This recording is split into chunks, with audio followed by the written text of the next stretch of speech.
How are you, Marion? I'm, Well, yeah, I'm no, I'd like to see speaker gallery view. Yeah. good, thank you. Hi, everybody. Hi, Allison. Hi, Maria. Okay. All right. So we're almost getting ready to start. Okay. It is now 4 o'clock. All right. Welcome, everybody. It's Tuesday. It's March. Can you believe we're at March? No. I know. It's amazing. We made it to March. Okay. So let's review what we've already done so far. So the first four essentials that have to do with body and spirit. What are those essentials and what do they mean to you? The first one for me is head lifted Okay. and spirit lifted. And the second one is to elbows down and shoulders down and relaxed and open, which allows the chi to sink to the Don Qian. And the third one, which is the hardest for me, is the rounding of the back. And yeah, and but that allows the rounding of the back allows for the fourth one, the waist to be relaxed down Mm-hmm. and Okay. All connect right. the lower body. Okay. All right. Very good. So how does one, what do you have to do to make the first one effective? Uh, for me, you mean physically for Yeah, me? sure. Okay, I just think of lifting my head. Sometimes I bring the tongue to the roof of my mouth that extends it up, and my yeah, and my chin be slightly lower. Bella says there's more. She No, says you're it has doing to open great. and to have an open. Okay. All right. He's saying he's doing it. Yeah, he's The saying. most important. Okay. All right. And shoulders and elbows down. So, how do you know when you're keeping your chi down? Because you're breathing Oh, you're breathing. Okay. You're breathing where? in your lower dantian. Okay, in the belly, right? All right. And when we hold in the chest and round the back, this more has to do with body shape, right? Yes. Okay. So we must make sure we have our body shape. And how do we get our body shape? What is it that we need to do physically? What do we want to connect? The lower and upper body, the head with the feet. Okay. Having it, So how do you know when you have your body shape? What's some things that you have to think about? Okay, everybody's going into their body shape. The This is really tree. good. Hug Okay. a tree. Hug a tree. Concave your shoulder, your chest. Okay. your your tailbone sinking down. Okay, Hmm. that has to do with relaxing the waist. All Yep. right. Okay, so for Weight. holding in the chest and rounding the back, I want you to think a little bit about stretching from the elbows to the shoulders. Okay, this will give you a more connected, more relaxed feeling with this specific essential because this has to do with, absorbing our chest, rounding the back, getting into our body shape. But we can be in our body shape like this, all right? But there's a difference between this and this. Now, I've This. done that, but I've wondered if that was overstretching. Okay, so how do you know when you're overstretching? When your shoulders start to hunch up, for one. Okay, that's one way. Okay, and what's one sure fit way? Okay, Miss Shelley's going yes, yes. Okay, that you know that you're that you need to check to make sure that you're doing, and that is what, Miss Shelley? Your head doesn't drop.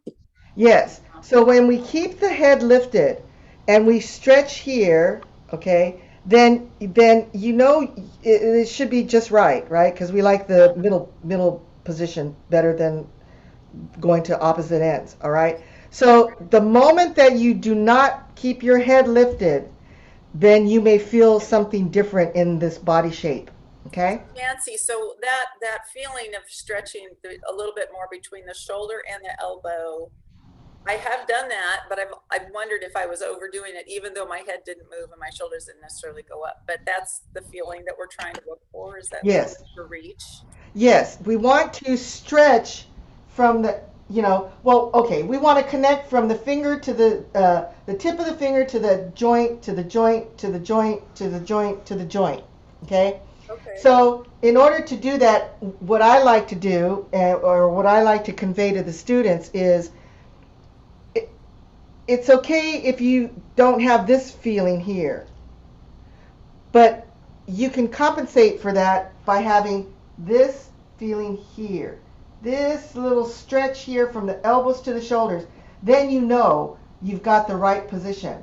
Now, when you sink when you no longer lift your head, and you can try this even if you're sitting, okay? Get this stretching, a little bit of stretching in from your elbows to your shoulders. Keep your head up, all right? Now you have a certain feeling, right? Now drop your head a little bit and notice what happens to your body. Well, It starts to sink with it a little bit, right?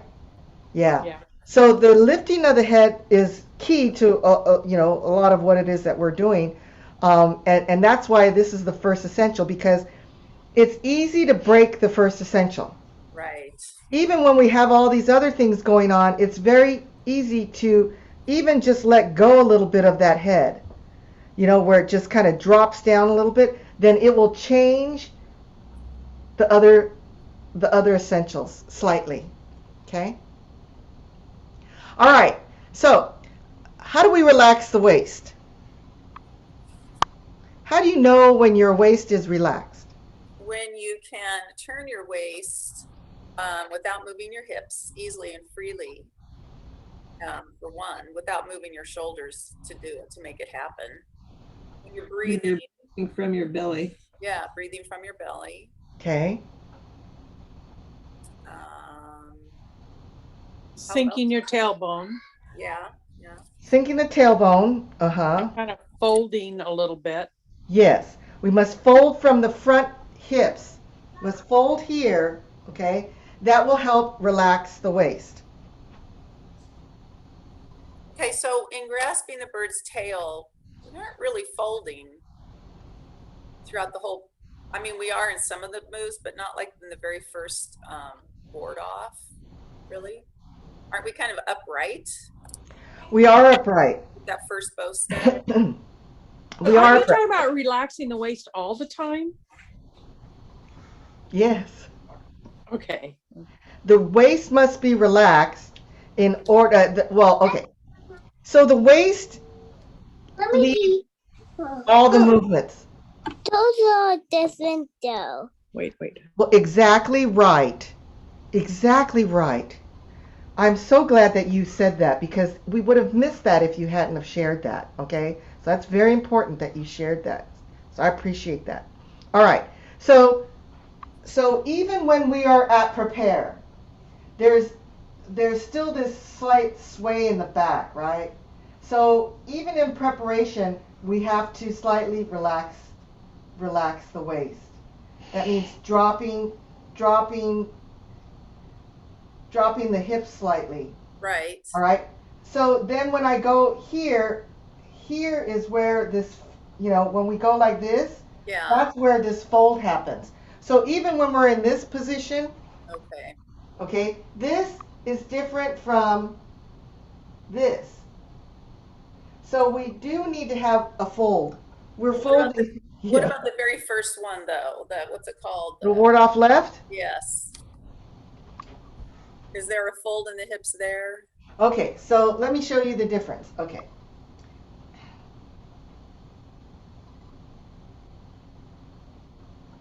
Here's one example. I'm standing straight up, right? Okay. You look like you're leaning back a little bit. Okay. Yeah. Okay. This is very subtle. Yeah. So it's kind of like standing up like this versus standing up like this.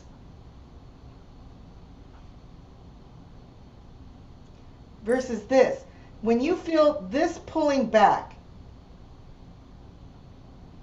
Okay. So there is a little fold. Now, Nancy, is there a fold when you're just standing up getting ready for opening? I thought there was just a little bit of one. there is a little bit of a one because in order to get this tailbone sinking downward a little bit, Yeah. you have to adjust the hips a little bit. So when we adjust the hips a little bit, then that creates this kind of like pushing back just a little bit. It just goes down and kind of in a little bit. Hi Terry, hi Esther. Pierre's here. Okay, so by folding the hips slightly, then it allows us to relax our waist.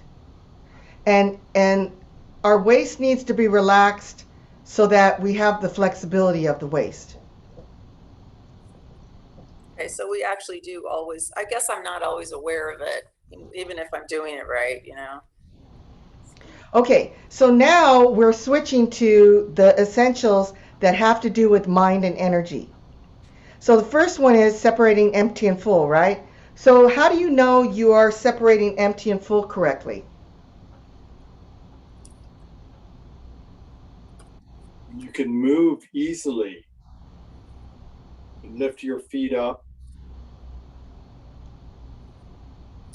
Okay, so we call that agility. We have to have agility, right?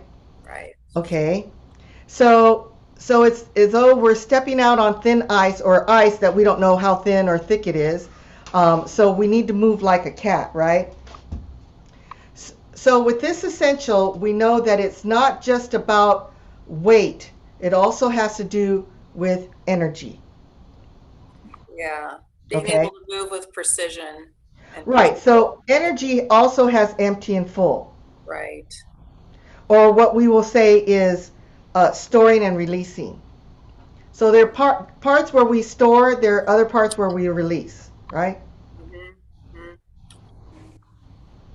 All right. So how are other things that, okay, what are other things that you know that your empty and full is not correct? If you're double weighted. Okay, and how do you become double weighted, Miss Cindy? Well, you're putting equal weight on both feet versus the 60-40 or 70-30. Okay. And you can't lift up your feet. That's it, right. That's right. Yeah. Where if you step out too long Right. for your body, your specific body, then, and if you cannot easily just shift your weight back, okay, so if you step out and if you can easily pick up your foot, okay, you have agility, you have empty and full. But the moment you go past that, you will not be able to lift up your foot. Then you have become double weighted. So we don't want to do that, right, Miss Rebecca? We just don't say, just know. Okay. So when we become double weighted, there's something that I need for you to kind of pay attention to. And even when you're in class, sometimes you can hear it. And that is, there'll be a sound associated with it when you reach too far. Because then it'll sound, and I don't know if you guys can hear it. I'll kind of exaggerate a little bit. It'll sound like this. Yeah. Right? Yeah, like a little thump. A thump, right? Sometimes a thump big enough to where you can feel the floor shaking, depending upon the person, right? That's a good indicator that you've reached too far. Okay? You've gone over the edge. So don't go over the edge. We want you to be just right, okay? That's important. There's another thing that if that when you're watching people do Tai Chi, you know, for some of us last year, gosh, okay, it seems so long ago. Last year during the summer, we had the IJOC competitions. I don't know if any of you watched any of the videos, but when you're watching people do videos, then it's easy to tell if they're clear with their empty and full, right? Yeah. Okay, so because I was a judge for the IJOC, And even, just as a director of the school and, at ranking and things like that, a common empty and full breakage of that rule happens when people are not shifting their weight properly. Okay, so what do I mean by that? If you watch somebody doing their Tai Chi and they do it like this, can you guys see my feet? Okay. Yes. I'm gonna break the rule now, okay? So I'm gonna do this empty and full.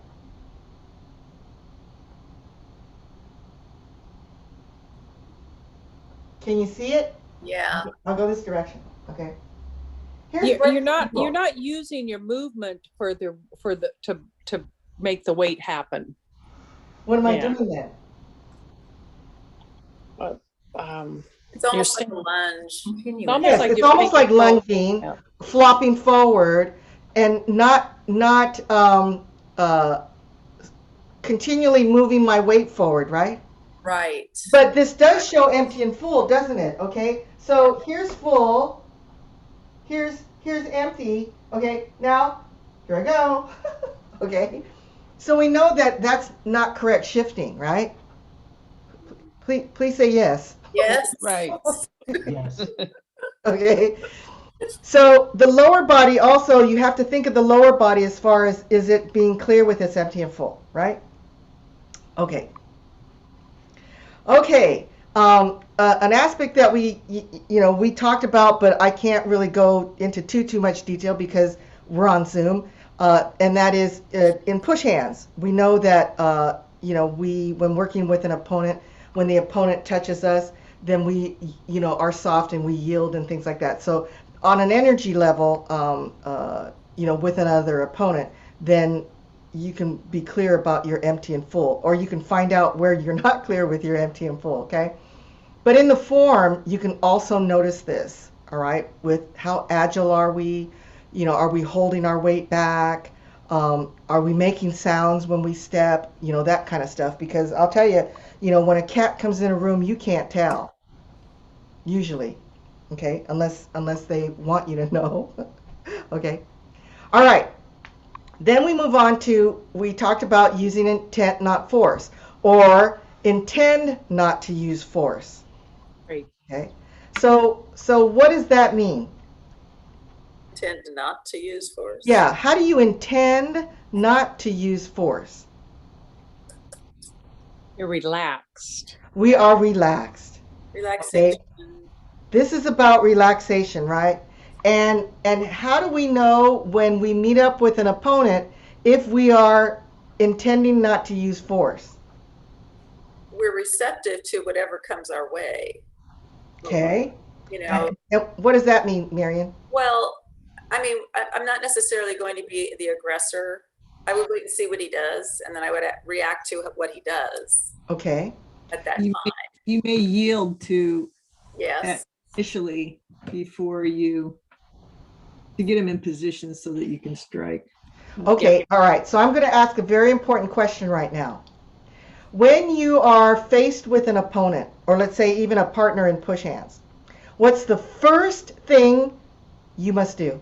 Make contact. Connect. We must connect, right? We must connect. All right. So this essential has to kind of do with relaxation, like Shelley said. It's not about using force or what we call brute force or stiffness. It's all about maintaining our relaxation, and it's all about having a springy type of energy. So, like, I have a question then about the word intent. Okay. Because the other words you're using don't seem to really translate to that to me. I understand what you're getting at with the other words, but the word intent, I assume they mean that the idea is to be not engaged emotionally.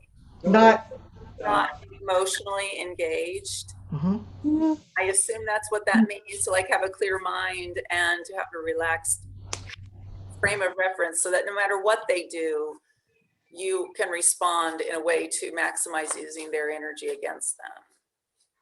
Well, that's one way to put it, Marian. Okay, so what I'll say is I'm going to kind of say back what you said, but maybe in using my own words.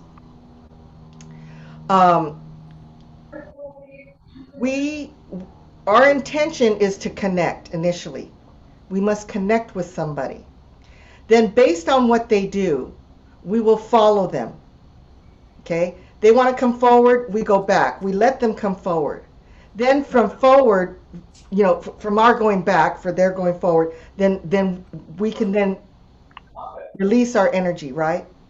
So the intention, if we look at, let's say, other martial arts, if we think of karate, okay, when somebody goes to hit them, their first thing is, I have to block it.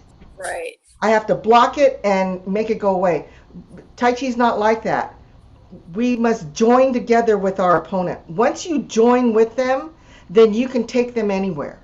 So the intent is to join energy. It's not to react. Right. And Not to be reacting, but if that's not like your goal, is just to react. It's to. Well, we are responding. We are reacting, okay, by joining with them initially, all right? But we have to come from a place of center. Yeah. Okay?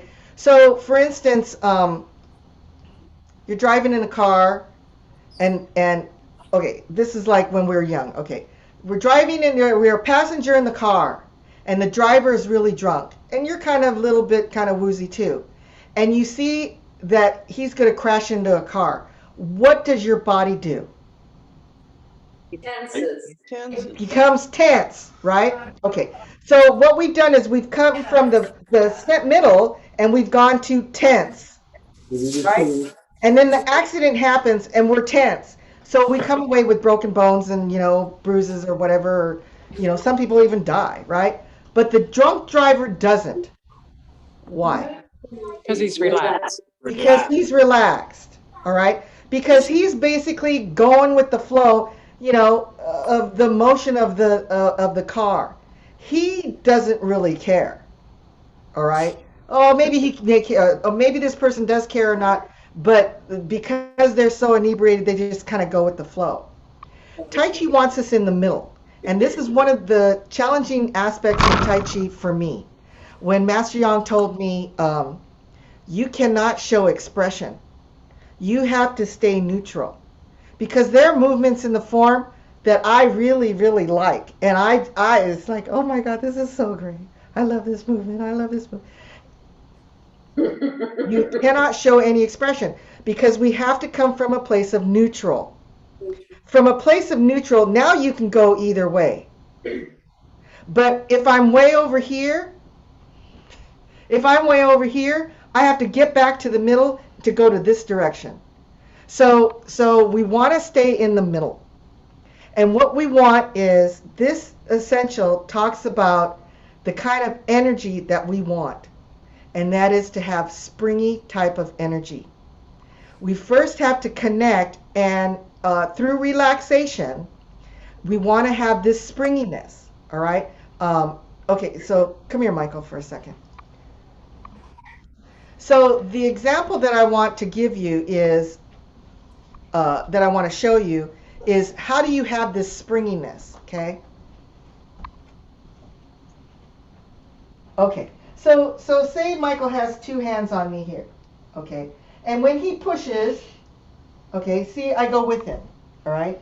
When he pushes in towards me, I follow him, okay? So we want this kind of pulsating kind of a springiness, all right? But when he pushes me, he should not feel this. See, I'm fighting against his push. All right? We don't want to be tense. We need to first connect, and then when he pushes, then I can respond to that. That's coming from a place of neutral. But if the moment that they start to push, you become stiff, you've lost. You've lost yourself. Because at that moment when you become stiff, you become breakable. When you become breakable, you lose. Okay? It almost seems like this is combined a little bit with the matching up of inner and outer. They seem like more interconnected than any other essentials, with each other at least. There are some essentials that go together. That's why we address the body. Yeah. Now we are kind of addressing the mind and energy. You know, how our mind works and how we want our energy to be. All right? The ultimate goal is to have springy type of energy, where if somebody pushes you, we give. We give, but we don't lose connection. This is more about push hands, but you know, you can try it, you know, with people that you interact with in your own home, in your bubble. Okay, you can put your arm up for ward off and have them touch you, okay, and have them push against you and see what it feels like to stay connected with that person. Or are you drifting? Are you anticipating the push and drifting away? All right. Or when they push, then are you pushing back immediately? Kind of a thing. You know. So we kind of, it's kind of like the slinky kind of a way of thinking about it. It's always a give and take. You know, it gives in a little bit, then it goes back, kind of a thing. So, so I want you to think about, and this is kind of a different way to think about things. And that is that this essentially says use intent rather than force. How do you intend not to use force? Because we are supposed to use our intent and not force. How do you do that? So that's why when Master Yang said, well, we have to intend not to use force. That gave a whole different clarity for Michael and myself. Okay, so now I understand this essential a little bit more. Our intention is not to use force. That does not mean that we do not use force, but our initial intention is not. Our initial intention is to join with our opponent, to follow them, and then from following, we can do something. It's kind of meet hard with soft and then go hard. Exactly right. So this is where soft and hard get combined together. It also has to do with matching inside and outside. It seems like this word or this particular description has a lot of layers. It does. I mean, all these essentials. Well, I mean, I think of the most obvious, like, you know, I'm going to use this one move. I can visualize the move. I see his arm coming and I know what I want to do, whatever. You know, that's one little picture of it, but there are other pictures. Yes. Nancy, one say that maybe this is a type of, you know, listening, deep listening. We're not listening with our mind, but we're listening with our body when we connect with that person. But yes. It's a layer of listening. Yes, actually. You can, you know, being your mind open to hear what that person, that other body is telling you. Yes, this is very, very true, John. Okay, so why didn't I want to open up this door? Okay, because when we talk about listening, when I heard that word, okay, you have to have listening, you have to, you know, have listening energy. Okay, well, how do I do that? What am I listening for? Because I'm doing push hands. They're not telling me anything. They're not talking to me. What am I listening for? You have to listen to their energy. You have to be in tune with their energy. So when we say you have to have listening energy, that's what we're kind of trying to get in tune with, is the other person's energy. When you join with them, it's pretty simple. Yeah. In its initial thought, it's simple. Doing it is another story. Right? Doing it is another story, because you can listen pretty good. I can listen. Okay, the energy's coming in towards me. It's still coming in. I'm not doing anything, but there I go, because they keep pushing me. All right. So there's a finesse to that. So what is it that we're trying to hear? We're trying to hear our opponent or our partner's energy, and when there is a change that happens, because change will happen. Yeah. Are they speeding up a little bit in the circles? You know, I mean, are they putting a little bit more pressure on one side than the other? I mean, there's just a lot going on. But John, you are so right. We are trying to listen to their energy. So remember, these essentials that we've been talking about, mind and energy, it really has to do with energy. But our mind also has to be present.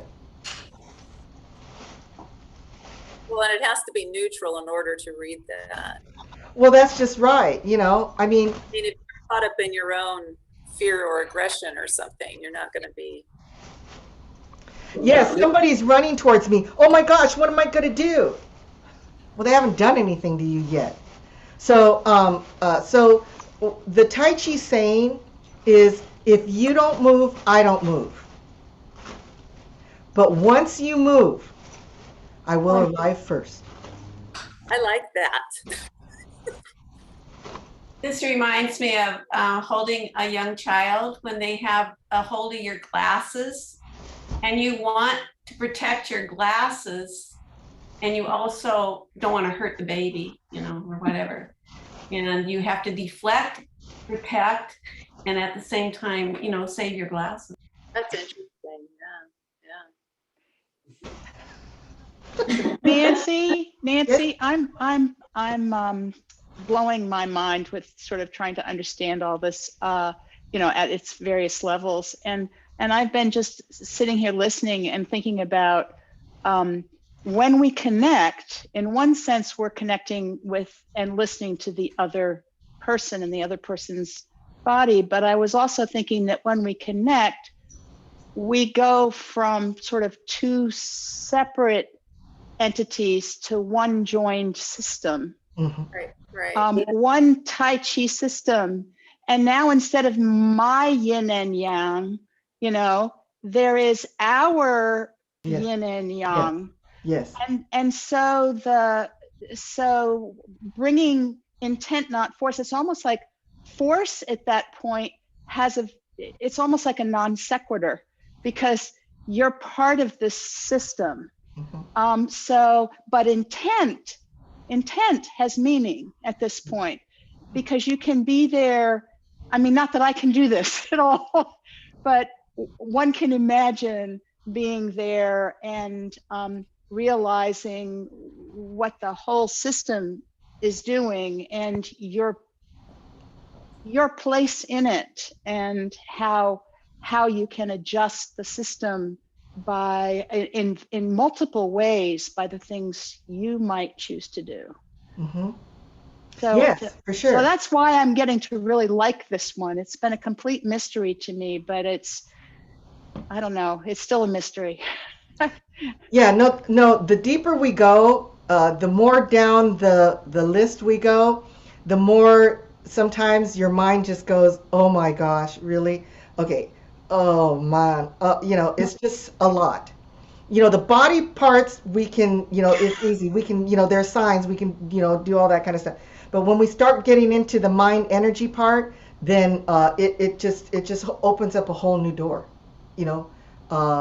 Yeah. So you're right. So intent rather than force has to do with relaxation and about unifying our energy. Okay, now we go on to the next one. Next one is matching inner and outer, inside and outside. All right, so yes, what does that mean? Oh.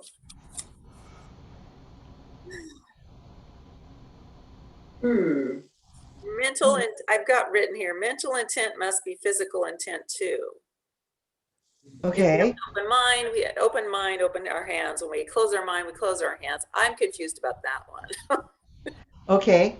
All right. So, Dee Dee, I'm watching you just so intently listening, being right there. Okay. All right. Mind and body work together towards one goal. Right. One breath. Synchronicity. Yes. Nice word. Okay. So internally, we have to use our mind, we have to use our chi, we have to use our spirit in our movements. Externally, we must coordinate our movements with our breathing. Okay, this has to do more with single movement practice or when we go to actually use our energy. Okay, one breath, close the door. Well, when we talked about this last week, I mean, the obvious, description is you're visualizing your move in your mind and you know what you're going to do and you see yourself opening your hands or something. Your mind is visually opening it, but it seems like there would probably be a lot more, again, layers to this. And I'm confused about if there are layers to an open mind or a closed mind, why would you ever close your mind in Tai Chi? Well, that's a really good question. Because that's like shutting out what's happening. I mean, it depends on what you're doing and when you're doing it, I guess. So let's just say now I close, well, am I closing my mind to the, what am I doing mentally that's affecting how I'm doing this other than accomplishing my task? Okay, so a seed I want to plant in you, Marian, is when we close, we are storing. When we open, we release. Yeah. Okay. So storing, gathering our mental energy when we close, we're storing, and then knowing that we are now releasing our energetic chi at that time too, like the breathing, like releasing your breath when you strike. I mean, that's, you are, to me, that's like opening rather than closing, but I'm getting a little confused here. Okay, so internally, the mind and the chi and the spirit are being used. Yeah. Internally. Externally, we coordinate the movements with our breathing. To combine internal and external together, our footwork, our body work, and our hand techniques must coordinate with our chi or our breath. So the breath and the body work together to arrive together. This allows us to unify our energy. Easier said than done. Well, exactly. Exactly. And the first part of it is that your mind has to, or I take that back. I'd like your mind to kind of understand what that means. All right? What these essentials mean, okay? Because it says, okay, match up inner and outer. All right, well, what does that mean? Okay, so it means this. All right, now how do I do that? Right? So that's why we're going through all the things that we need to go through in this course so that we have practical examples of how to do it. We read the essentials, explain the essentials, and then we practice. And it's through your practice that the understanding will become deeper. Mm-hmm. Okay? I can, just like in the form, the teachers are teaching the form, they give you the information on what you need to do. They cannot do that for you. You have to do that. So I'm here presenting this information to you. Now you've got to take this and do something with it. And that's up to you. And you can do it or not. It doesn't matter. It's up to you. And you can take one essential and you can just use that essential for a whole year and then go, okay, now I know this essential. Now I'm going to go to the next one. That's kind of where I am, Nancy. And that's okay. All right, because the journey of Tai Chi is very long. It's your whole life long.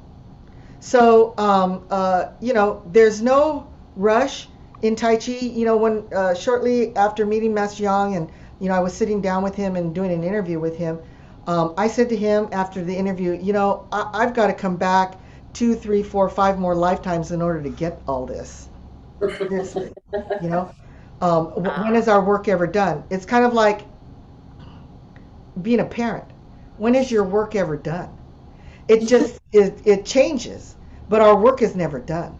Mm-hmm. Right? Okay. So are we number 9? Is that what we were? Oh, we're going to number 9. Oh, okay. I wasn't sure if I thought we were still talking about 8. I just wanted to make sure. Yeah. Okay, so now we're going to go to the number 9, and I'm going to need another class for this because this one is pretty in depth. There's a lot to this. Well, there's a lot to all the other ones, but you know, I take a lot of time in the beginning to review what it is that we've worked on because I want to make sure that you guys understand what it is that we've been doing together. Okay, that's important to me. All right, so practice continuously without interruption. You know what's really cute is that when I was teaching over at community college, and when I would call this essential out, then what the students would say, and I would ask them, what do you think this means?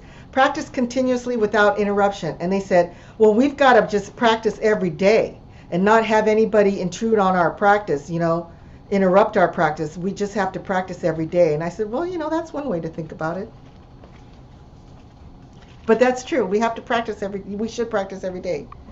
Okay, so practice continuously and without interruption. What does this mean? Okay, so this is what the essential says. Strength in external martial art is a kind of acquired brute force. So it has a beginning and an end. Times when it comes and times when it is cut off. Such that when the old force is used up, the new force hasn't yet arisen. There's a moment when it is extremely easy for the person to be constrained by an opponent. In Tai Chi, we use intent rather than force, and from beginning to end, smoothly and ceaselessly complete a cycle and return to the beginning, circulating endlessly. That is what Tai Chi classics mean by, like the Yangtze or Yellow River endlessly flowing. And again, moving strength is like unreeling silk threads. These both refer to unifying in a single impulse. All right, so let me ask you guys the question and see what you think. What do you think this essential means? How would you incorporate this essential in your practice?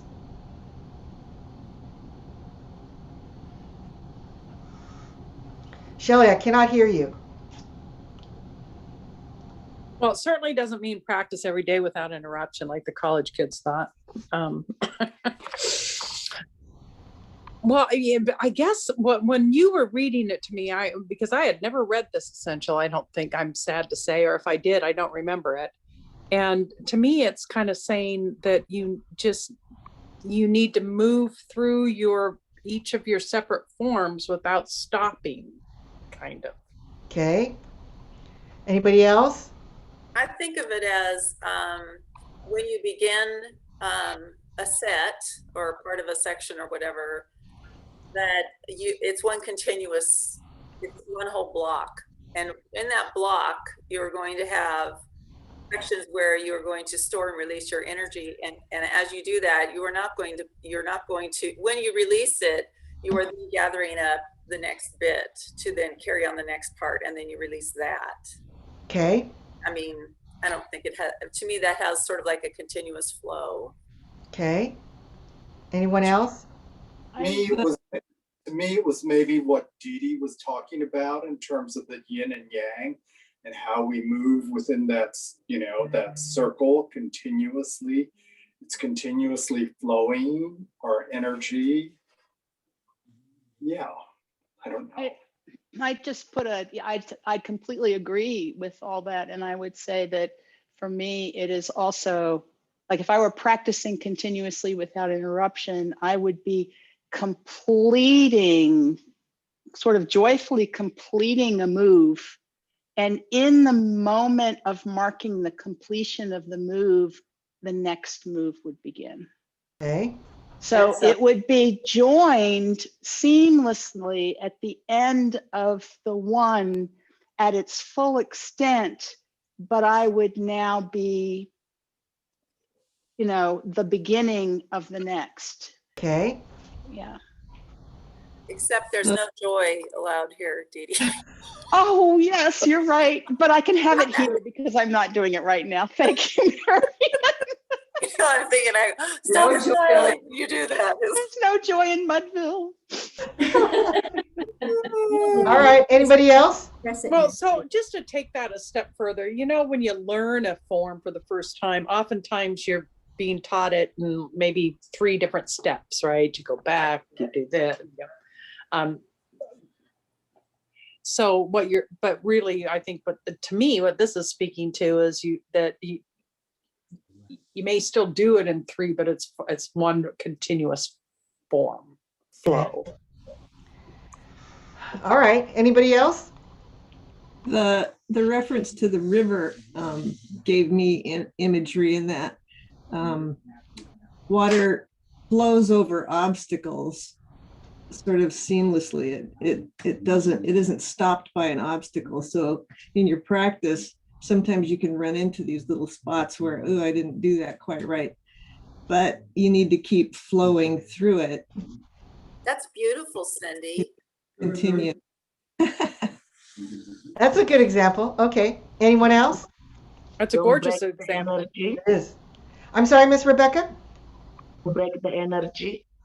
Okay. All right. Anyone else? Well, all I Okay. can think about now is flowing around water in the river. I mean, and over it, around Cindy's it. And over leaving it. us with a good mental Exactly. impression. Yeah. Okay. So this essential refers to energy, right? Okay. So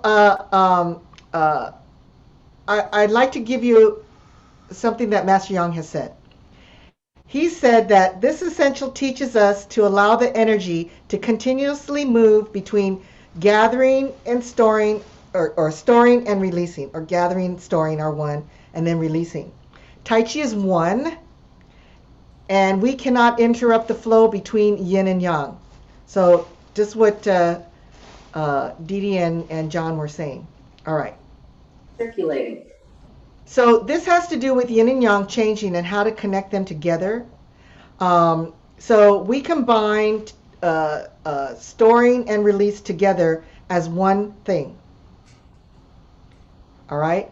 So this essential refers to energy, like I said before, and the energy is moving continuously without interruption. So this is an image I'd like to give you guys. All right.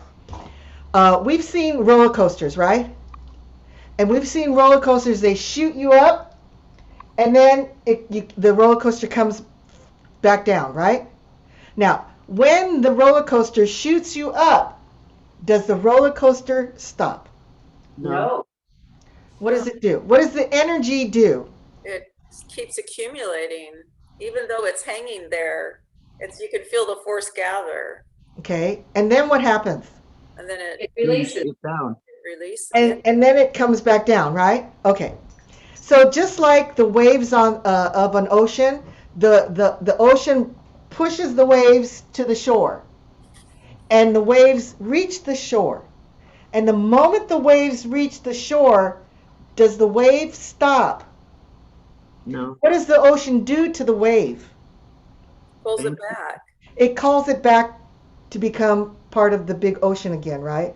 Yeah. Okay. All right. So because In both of those instances, it seems like that was backwards to gather, store, and release. It seems like it was release, store, and gather again. I mean, Yes, from a roller coaster and a wave. Circulating. yes, they're interchangeable and they go together, Yes. right? Yeah, Okay. So those are the examples of the yin and yang, right? Okay. So because we have time restraints right now, constraints, I'm going to end this class with 2 things. The first thing is I want you to know that this essential has to do with circles.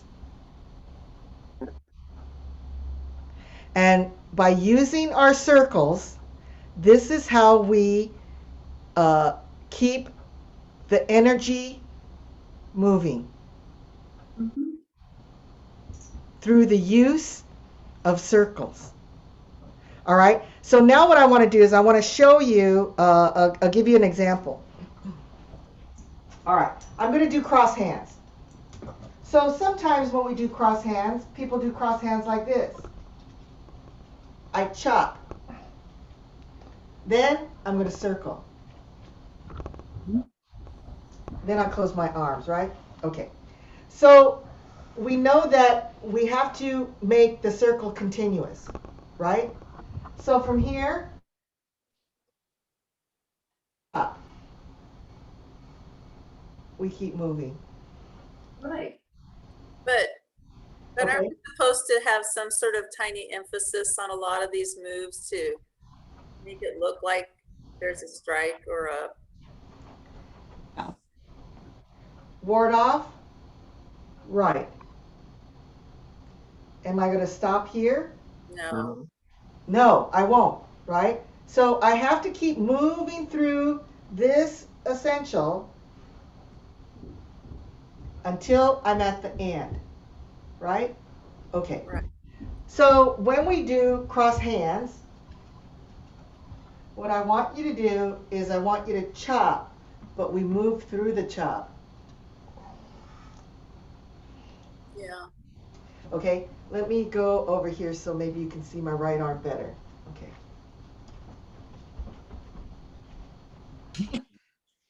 Okay.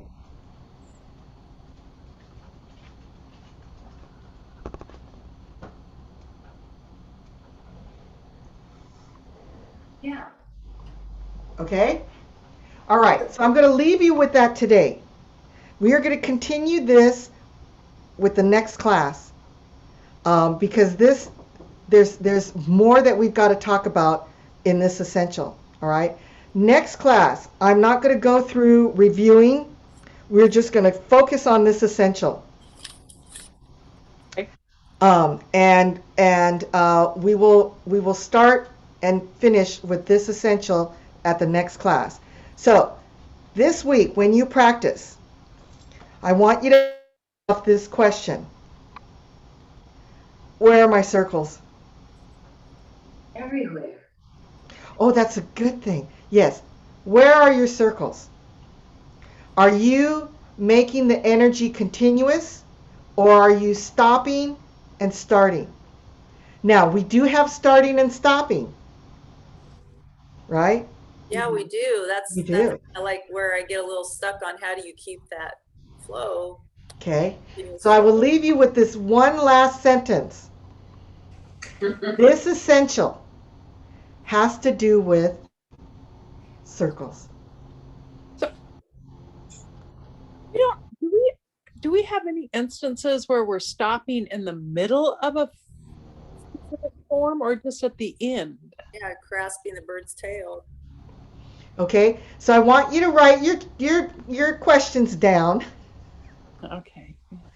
As you practice this week, you may have some questions come up. Bring them to class next week. All right? And we will talk about this essential more. So, where are your circles? Where are your circles? Okay? Gave you my question in the chat, Nancy. I was okay, let me see it. Okay. I don't see it. Okay, so we could talk about that one. We'll talk about that one next week. Okay. Okay? All right. Okay, everybody.